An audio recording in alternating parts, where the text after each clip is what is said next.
Hai teman-teman semuanya, balik lagi bareng saya Ari di channel Kontaineran ID, channel yang paling jujur membahas soal ekspor dan impor. Jadi di video kali ini kita mau bahas soal produk lagi nih, atau market intelligence ya teman-teman. Apa yang mau kita bahas di video kali ini dia. Ya betul, jadi yang mau kita bahas di video kali ini adalah plywood ya teman-teman. Atau kalian mungkin lebih familiar dengan triplek atau multiplek. Nah, produk plywood ini merupakan olahan dari kayu berbentuk papan yang tersusun dari beberapa lapisan kayu yang dibentuk melalui proses perekatan menggunakan lem dan pemampatan dengan tekanan tinggi. Pemampatan itu pengepresan ya teman-teman, jadi itu istilah bakunya. Nah, inspirasi pembuatan triplek atau plywood ini dulu berasal dari bangsa Mesir kuno yang biasa menggunakan potongan kayu yang direkatkan sebagai bahan bangunan. Pada abad ke-17, tepatnya 1797, mesin yang bisa membuat veneer atau lapisan kayu dipatenkan oleh Samuel Bentham. Pada abad ke-19, triplek atau plywood mulai diproduksi massal di Prancis dan di Amerika.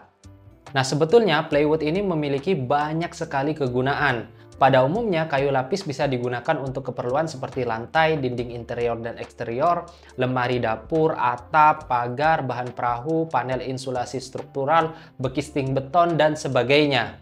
Nah, kalian juga tahu nggak bahwa plywood ini bisa ditemukan dalam berbagai material yang beragam seperti dari kayu sengon, kayu sungkai, dan juga kayu pinus. Jenis kayu ini biasanya dijual dalam bentuk lembaran, yaitu pada ukuran 120 cm x 240 cm dan memiliki ketebalan beragam mulai dari 2,5 mm sampai dengan 24 mm.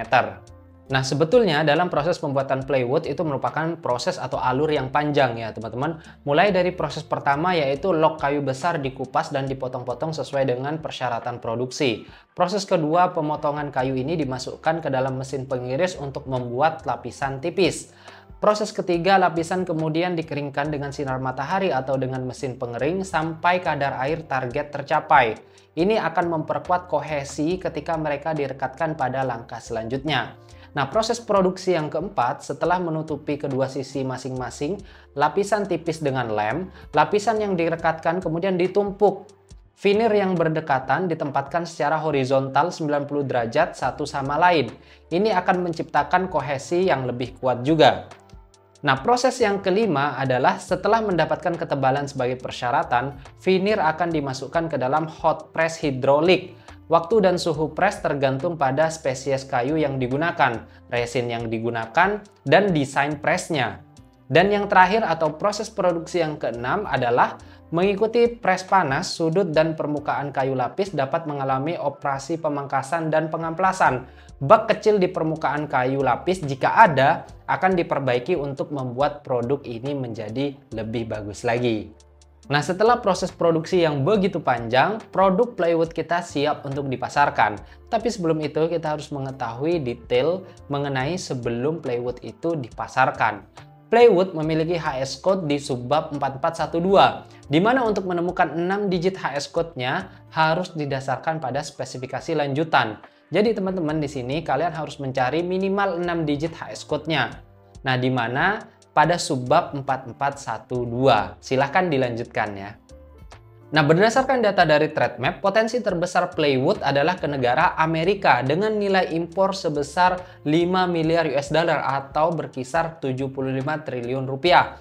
Kemudian negara kedua adalah Jepang dengan nilai impor 2 miliar US dollar atau sekitar 30 triliun rupiah. Yang ketiga Jerman sekitar 1 miliar US dollar atau 15 triliun rupiah. Dan yang terakhir adalah United Kingdom sebesar 865 juta US dollar atau sekitar 1,3 triliun rupiah. Sedangkan untuk eksportir dari plywood itu sendiri sekaligus menjadi pesaing dari Indonesia, negara eksportir terbesar yang pertama adalah China dengan nilai ekspor 5,5 miliar US dollar atau berkisar 83 triliun rupiah.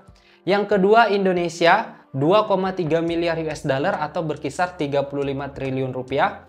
Rusia 1,4 miliar US dollar atau berkisar 22 triliun rupiah. Dan Vietnam 1 miliar US dollar atau sekitar 16 triliun rupiah teman-teman. Nah, dari 35 triliun yang diekspor oleh Indonesia, secara historical transaksinya biasanya Indonesia mengekspor ke negara yang pertama adalah Jepang dengan nilai transaksi 750 juta US dollar atau 1,2 triliun rupiah, Amerika 600 juta US dollar atau 960 miliar rupiah, Korea 275 juta US dollar atau 440 miliar rupiah, dan Saudi Arabia 62 juta US dollar atau berkisar 100 miliar rupiah. Nah, luar biasa kan peluangnya? Namun sebelum kalian memasarkan produk Playwood, ada hal terkait persyaratan yang harus kalian ketahui. Di sini, Playwood termasuk ke dalam produk yang dibatasi ekspornya. Sehingga dari peraturan pemerintah Indonesia, selain kalian harus mempersiapkan NIB dan NPWP badan, teman-teman harus memiliki yang namanya SVLK.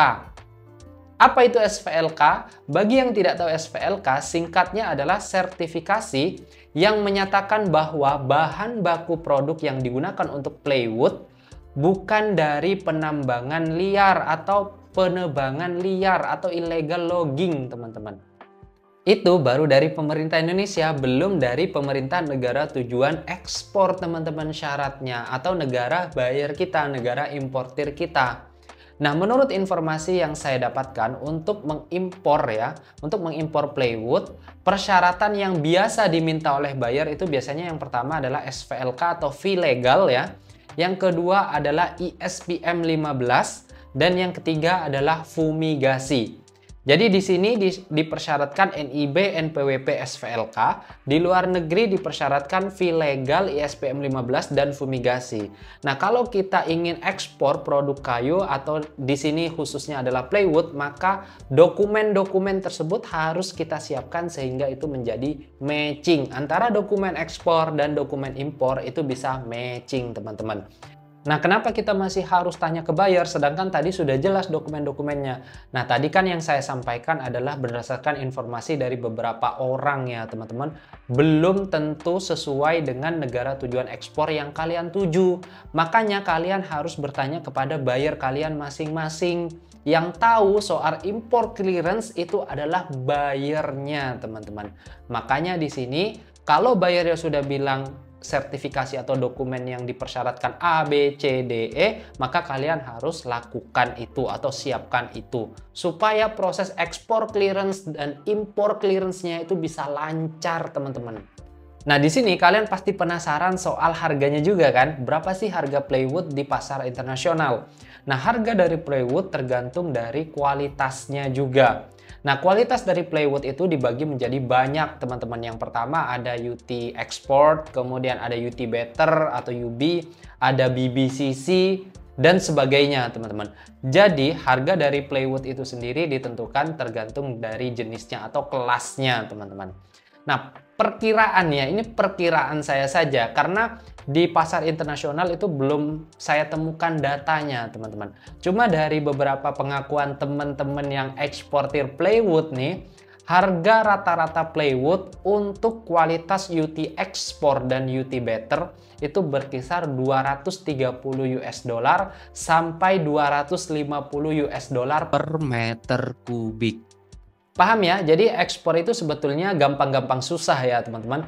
Kita tidak boleh menggampangkan, tapi di pikiran kita tidak boleh terlalu ribet juga, teman-teman. Jadi ya bisa dibilang ekspor itu doable aja. Tidak gampang dan juga tidak susah. Yang penting kita pelajari, eksekusi, evaluasi. Pelajari, eksekusi, evaluasi.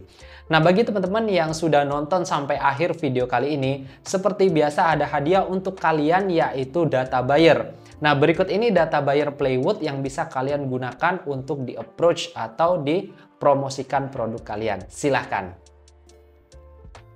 Oke, jadi itulah hasil riset mengenai Playwood itu sendiri. Kalian tertarik untuk ekspor Playwood? Ya silahkan kalian bisa persiapkan lalu pasarkan Playwood kalian.